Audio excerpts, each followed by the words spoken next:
ಇಲ್ಲಿ ಕುಟುಂಬ ಅಂತಕ್ಕಂಥದ್ದು ನಾವು ಎಷ್ಟರ ಮಟ್ಟಕ್ಕೆ ಪರಿಚಯ ಮಾಡ್ಕೊಂಡಿದ್ದೀವಿ. ಕುಟುಂಬದ ಪರಿಚಯ ಮಗುವಿನಿಂದ ಆಗತ್ತೆ. ಕುಟುಂಬದ ಪರಿಚಯ ಯಾವುದರಿಂದ ಆಗತ್ತೆ? ಮಗುವಿನಿಂದ. ಹುಟ್ಟುವ ಮಗುವಿನಿಂದ ಕುಟುಂಬದ ಪರಿಚಯವಾಗತ್ತೆ. ಕುಟುಂಬದ ಪರಿಚಯ ಏನಾಗಬೇಕು? ಮಾಮೂಲಿ ಅಪ್ಪ ಅಮ್ಮ ಇದ್ದೇ ಇರ್ತಾರೆ, ಪರಿಚಯ ಏನಾಗಬೇಕು? ಹೌದು. ಈ ಪ್ರಶ್ನೆಯನ್ನು ಇವತ್ತು ಸ್ವಲ್ಪ ಬಿಡಿಸಿ ಹೇಳ್ತಕ್ಕಂತಹ ವಿಚಾರದಕ್ಕಿಂತ ಮುಂಚಿತವಾಗಿ ನವರಾತ್ರಿ ಪ್ರಾರಂಭ ಆಗಿರ್ತಕ್ಕಂತಹ ಪ್ರತಿಯೊಬ್ಬರಿಗೂ ಕೂಡ ಒಂದು ಉತ್ಸಾಹ. ನವರಾತ್ರಿ ಪೂಜೆ ಮಾಡಬೇಕು, ಯಾವ ಥರ ಪೂಜೆ ಮಾಡಬೇಕು, ಹೇಗೆ ಪೂಜೆ ಮಾಡಬೇಕು, ಇದೆಲ್ಲ ಒಂದು ರೀತಿ ಉತ್ಸಾಹ ಇರ್ತಕ್ಕಂಥ. ಹೌದು. ಆದರೆ ನವರಾತ್ರಿಯ ಮೂಲಾರ್ಥ ಒಂದು ವಿಚಾರ ತಿಳ್ಕೊಂಡು ಮುಂದಕ್ಕೆ ಹೋಗೋಣ. ಸರಿ. ನವರಾತ್ರಿ ವಿಶೇಷ ಅಂತಕ್ಕಂಥ ವಿಷಯಕ್ಕೆ ಬಂದರೆ ನಾವು ದುರ್ಗಿ ಪೂಜೆ ಮಾಡೋದು ಅಂತ ತಿಳ್ಕೊಂಡಿದ್ದೀವಿ ಸರ್ವಿಸ್. ಹೌದು. ಆದರೆ ಇಲ್ಲಿ ಮುಖ್ಯವಾಗಿ ದುಷ್ಟರನ್ನು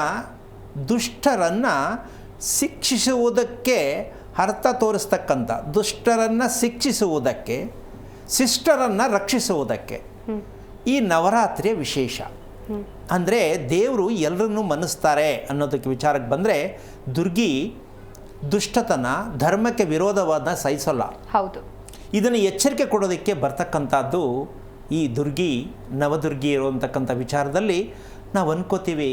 ಆದರೆ ಮನೆಯಲ್ಲಿ ಇರ್ತಕ್ಕಂತಹ ಅಕ್ಕ, ತಂಗಿ, ಅಮ್ಮ, ಹೆಂಡತಿ ಈ ಇರ್ತಾರಲ್ಲ, ಈ ಹಲವಾರು ರೀತಿಯ ಸ್ತ್ರೀಯರಿಗೆ ನಾವು ಎಷ್ಟರ ಮಟ್ಟಿಗೆ ಗಮನಿಸಿದ್ದೀವಿ ಅಂತ ಎಚ್ಚರಿಕೆ ಕೊಡೋಕ್ಕೆ ದುರ್ಗಿ ಪೂಜೆ ಮಾಡೋದು ನಾವು. ಮನೇಲಿ ಇಲ್ಲ ಹೆಂಡತಿ ದುರ್ಗಿ ಆಗಿರ್ತಾಳೆ, ಇಲ್ಲ ತಂಗಿ ದುರ್ಗಿ ಆಗಿರ್ತಾಳೆ, ಇಲ್ಲ ತಾಯಿ ದುರ್ಗಿ ಆಗಿರ್ತಾರೆ. ಅವ್ರು ದುರ್ಗಿಯಾಗೇ ಇದ್ದಾರೆ, ಅವ್ರು ಚೇಂಜ್ ಆಗಿಲ್ಲ. ಹೌದು. ಆದರೂ ನಾವು ದುರ್ಗಿಗೆ ಪೂಜೆ ಮಾಡೋದು ಬಿಟ್ಟಿಲ್ಲ. ಮಾಡ್ತಾ ಇರಿ, ತೊಂದರೆ ಇಲ್ಲ. ಆದರೆ ಅರ್ಥ ತಿಳ್ಕೊಳ್ಳಿ. ಪ್ರತಿಯೊಂದು ಹಬ್ಬಗಳಲ್ಲೂ ಕೂಡ ನಾನು ವಿಚಾರವನ್ನು ಹೇಳ್ತೀನಿ. ಯಾವುದೇ ಹಬ್ಬ ಆಚರಣೆ ಮಾಡಬೇಕಾದ್ರೆ ಇಂದಿನ ಸತ್ಯ ಸಂದೇಶವನ್ನು ತಿಳಿದು ಹಬ್ಬ ಮಾಡಿದಾಗ ನಿಮಗೆ ಸಾರ್ಥಕವಾದ ಬದುಕು ಸಿಕ್ಕತ್ತೆ. ಮೊದಲಿಂದ ಮಾಡ್ಕೊಂಡು ಬಂದಿದ್ದೀವಿ. ದೀಪ ಒಂದು ಹಚ್ಚದ, ಎರಡು ಹಚ್ಚದ, ಈ ಕಡೆ ತಿರ್ಗಿಸದ, ಈ ಕಡೆ ತಿರ್ಗಿಸದ, ದೀಪಾವಳಿ ಕಂಬ ಹಚ್ಚದ, ಗಜಕೇಸರಿ ದೀಪ ಇಡೋದ, ಒಂದೊಂದು ರೀತಿಯಲ್ಲಿ ಕೇಳ್ತಾರೆ. ಹೌದು. ಆದರೆ ವಿಚಾರ ಇಷ್ಟೇ, ನಾವು ಮಾಡಬೇಕಾಗಿರ್ತಕ್ಕಂಥದ್ದು ಆದಷ್ಟು ಮಟ್ಟಕ್ಕೂ ಶಕ್ತಿ ಪೂಜೆ ಅಂತಕ್ಕಂತಹ ಒಂದು ವಿಚಾರವನ್ನು ನಮಗೆ ಶಕ್ತಿ ಇದೆಯಾ ಅಂತ ತೊಡ್ಕೋಬೇಕು ಬದಲು. ಯಾರಿಗೆ? ನಮಗೆ. ಇದು ಶಕ್ತಿ ದೇವತೆಯ ಪೂಜೆ. ನಮಗೆ ಶಕ್ತಿ ಇದೆಯಾ ಅದು ಗೊತ್ತಿಲ್ಲ ನಮಗೆ. ಶಕ್ತಿ ಇಲ್ಲದಾಗ ಏನಾಗತ್ತೆ ಅಂತ ತಿಳ್ಕೋಬೇಕು.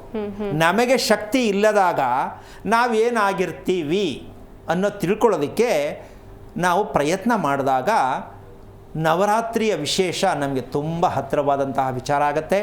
ನಾವು ಅದಕ್ಕೆ ಹೋಗೂ ಇಲ್ಲ, ಅದು ಗೊತ್ತೂ ಆಗಿಲ್ಲ, ನಾವು ಹಾಗೆ ಮುಚ್ಚಿಟ್ಟಿದ್ದೀವಿ ಅದನ್ನ. ಏನು? ಶಕ್ತಿ ದೇವತೆ. ಪ್ರತಿ ಹೆಣ್ಣು ಶಕ್ತಿ ದೇವತೆಯಾಗಿರಬೇಕು. ಏನು ಹೇಳ್ತೀಯಮ್ಮ? ಶಕ್ತಿ ದೇವತೆಯಾಗಿ. ಜಗಳ ಮಾಡೋಕ್ಕಲ್ಲ ಶಕ್ತಿ ಇರೋದು. ಜಗಳ ಮಾಡೋ ಶಕ್ತಿ ದೇವತೆ ಬೇಕಾದಷ್ಟು ಜನ ಇದ್ದಾರೆ. ಆದರೆ ಎಲ್ಲವನ್ನು ತಡ್ಕೊಳ್ಳುವಂಥ ಶಕ್ತಿ, ಭೂಮಿ ಹೇಗೆ ತಡ್ಕೊಳ್ಳುತ್ತೋ ಹಾಗೆ ಕುಟುಂಬದ ಭಾರವನ್ನು ತಡೆಯುವ ಶಕ್ತಿ ಆ ಹೆಣ್ಣಿಗೆ ಬರಬೇಕು.